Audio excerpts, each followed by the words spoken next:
ամեն երրորդ ուսուցիչը ատեստավորված է։ Եվ գիտեք, ես մի ցուցանիշ էլ կուզեմ նշել, որի մասին նախորդ տարիներին առիթ ունեցել եմ խոսել, դա ցույց է տալիս կառավարության քաղաքականության արդյունավետությունը։ Խոսքը համակարգ մուտք գործած նոր ուսուցիչների թիվն է եւ առիթ ունեցել ենք հնչեցնելու 2023-24 ուսումնական տարվա ցուցանիշները։ Այսօր ես ուզում եմ ավելի թարմ տվյալներով կիսվել ձեզ հետ 24 թվականին եւ 25 թվականի առաջին կիսամյակ մեր դպրոցներ մուտք են գործել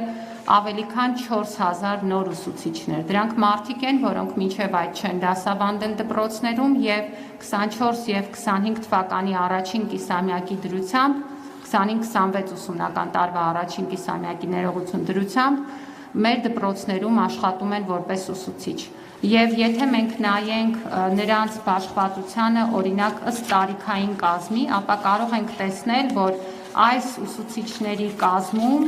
շուրջ 80%-ը կազմում են մինչև 45 տարեկան մարդիկ։ Ինչ է սա նշանակում։ Մի շատ պարզ բան, որ կառավարության այս քաղաքականությունը, որը ուսուցչի մասնագիտության, գրավչության բարձրացմանն է միտված, կոնկրետ արձագանք է ունենում եւ այն մարդիկ, ովքեր նախկինում գուցե չէին մտածել դասավանդման մասին, գուցե իրենց փորձում էին այլ ասպարեզում, վերադառնում են դպրոց կամ մտնում են դպրոց աշխատանքի եւ այդ ուսուցիչները գալիս են նաեւ համալրելու մեր ուսուցչական համակազմի շարքերը, որոնք մեծ ծավալի աշխատանք են անում եւ առիթից օգտվելով ուզում եմ նաեւ շնորհակալություն հայտնել այդ աշխատանքի համար։